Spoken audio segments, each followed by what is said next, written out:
Assalamualaikum warahmatullahi wabarakatuh. Sebelumnya, perkenalkan kami dari kelompok 1. Ada saya sendiri, Indrawati Matana sebagai moderator.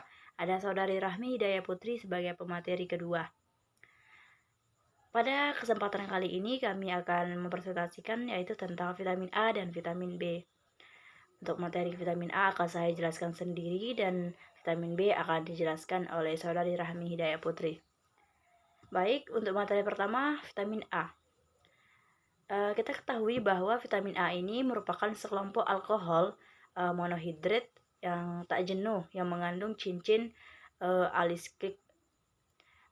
Vitamin A ini tidak larut di dalam air, akan tetapi larut dalam lemak.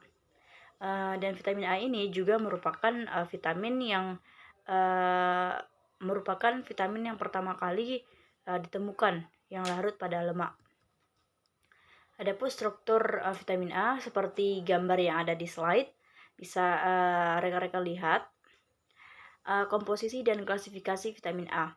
Di dalam tubuh, vitamin A ini berfungsi dalam beberapa bentuk ikatan kimia aktif yaitu ada retinol, retinal, dan asam retinoat.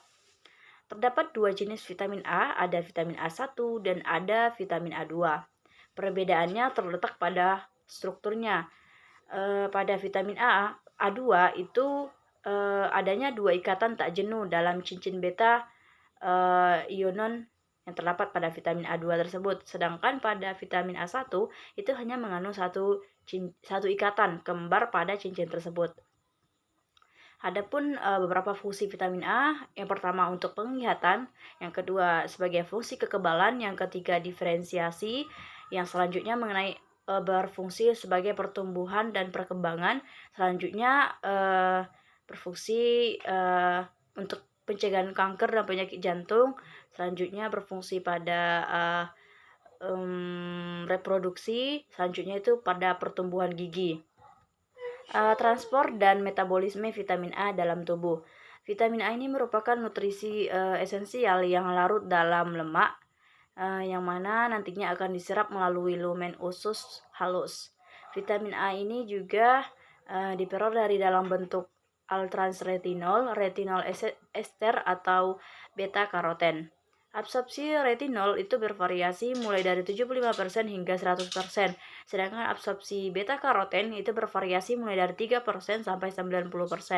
Tahap awal dari proses pencernaan dan absorpsi ini adalah penghancuran karotenoid dan vitamin A pada fase lemak yang terjadi di dalam lambung dan duodenum. Nah, selama fase ini akan dibentuk mixed micelles yang merupakan gabungan fosfolipid, kolesterol, asam lemak bebas, aminogliserol, lipofosfolipid, dan garam empedu. Pembentukan ini bertujuan untuk mempermudah absorpsi oleh sel enterosit. Vitamin A ini nantinya akan diekstrafikasi menjadi retinol ester dan disimpan dalam hati atau dapat berikatan dengan retinol binding protein atau RBP sehingga dapat ditransport ke jaringan target. Selanjutnya itu mengenai sumber vitamin A. Vitamin A ini bisa diperoleh dari berbagai sumber makanan mulai dari buah, sayur, lauk pauk, dan suplemen. Sumber karoten adalah sayuran berwarna hijau dan buah-buahan yang berwarna kuning jingga seperti daun singkong, daun kacang, kangkung, bayam, kacang panjang, buncis, wortel, tomat, jagung kuning, pepaya, mangga, nangka masak, dan jeruk. Minyak kelapa sawit yang berwarna merah juga akan kaya karoten. Selanjutnya mengenai akibat kekurangan vitamin A. Dapat menyebabkan buta senja, infeksi, perubahan pada mata, perubahan pada kulit. Perubahan pada mata ini nantinya akan berpengaruh pada proses pengeluaran air mata, yang mana mata tidak mampu mengeluarkan air mata sehingga terjadi pengeringan pada selaput yang menutupi kornea. Selanjutnya mengenai akibat kelebihan vitamin A. Gejala akibat kelebihan mengkonsumsi vitamin A pada orang dewasa antara lain sakit kepala, pusing, rambut rontok, kulit mengering, tidak ada nafsu makan atau anoreksia dan sakit pada tulang. Pada wanita menstruasi akan terhenti, Pada bayi akan terjadi pembesaran kepala atau hidrosefalus. Baik, demikian materi yang dapat saya sampaikan. Selanjutnya, materi mengenai vitamin B akan disampaikan oleh Saudari Rahmi Hidayah. Kepada Saudari Rahmi, disilahkan. Baiklah, terima kasih moderator atas kesempatannya. Saya akan melanjutkan materi tentang vitamin B.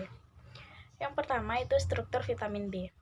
Vitamin B merupakan vitamin yang larut dalam air yang terdiri dari vitamin B1 atau tiamin, vitamin B2 riboflavin, vitamin B3 atau niacin, vitamin B6 pyridoxine, vitamin B9 atau asam folat atau folasin, vitamin B12 atau cyanocobalamin. Selanjutnya, komposisi dan klasifikasi vitamin B. Berbeda dari vitamin A yang larut dalam lemak, vitamin B ini sifatnya larut dalam air. Vitamin B diekskresikan dalam urin sehingga tidak terjadi penimbunan atau bersifat non-toksik.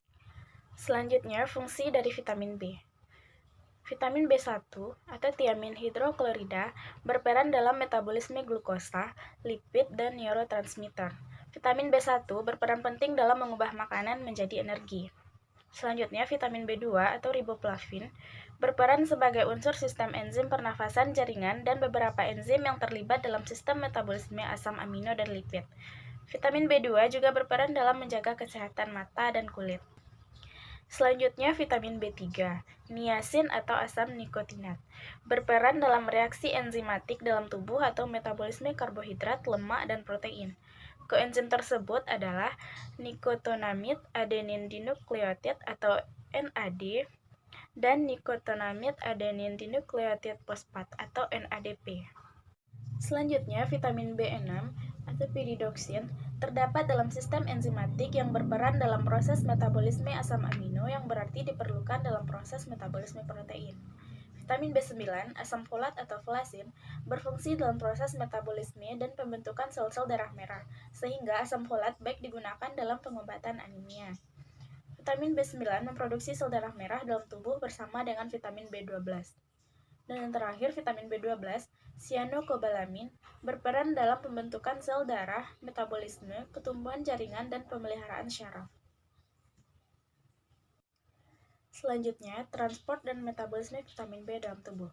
Yang pertama, vitamin B1. Vitamin B1 mengalami metabolisme di hepar dan menghasilkan metabolit-metabolit aktif, yaitu tiamin pirofosfat, tiamin monofosfat, dan tiamin trifosfat. Tiamin pirofosfat atau TPP atau tiamin difosfat TDP merupakan metabolit aktif utama yang bertindak sebagai koenzim dalam proses metabolisme karbohidrat melalui reaksi transketolasi. Beberapa jenis obat dapat mempengaruhi metabolisme vitamin B1. Obat-obatan tersebut antara lain antasida, antikonvulsan, misalnya phenytoin, diuretik, furosemide, antineoplastik, misalnya fluoroasil, dan kontrasepsi oral.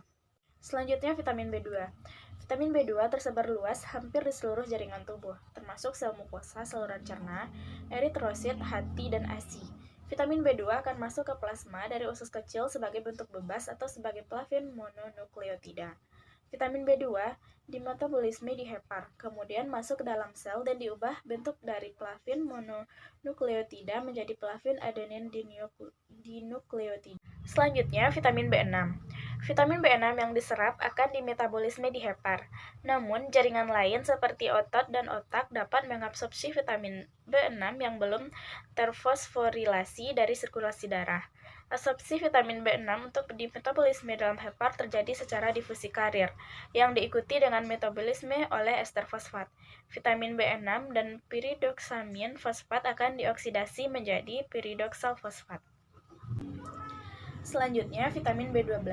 Vitamin B12 yang masuk ke dalam darah melalui membran sangat sedikit dan tergantung pada beberapa protein pengikat untuk transport. Segera setelah vitamin B12 diserap masuk ke dalam saluran darah, transport dan penggunaannya tergantung pada protein spesifik pengikat kobalamin atau kobalamin binding protein yang disebut transkobalamin 2 atau sering disebut TC. Selanjutnya, sumber vitamin B. Vitamin B ditemukan pada seluruh makanan yang belum diolah. Vitamin B dapat ditemukan di telur, produk olahan susu, nasi, biji-bijian, sayur-sayuran, buah-buahan, daging merah, ikan sidap. Berikut adalah makanan yang mengandung vitamin B yang bisa menjadi pilihan. Yang pertama, sumber vitamin B1 terdapat pada makanan yang beragi, ubi, kacang-kacangan, daging, hati, telur, dan buah. Sumber vitamin B2 seperti susu, keju, hati, daging, sayur, dan buah. Makanan sumber vitamin B6 seperti daging, ikan tuna, hati, telur, kacang-kacangan, dan buah. Makanan yang tinggi vitamin B9 dan B12 seperti kacang hijau dan rumput laut.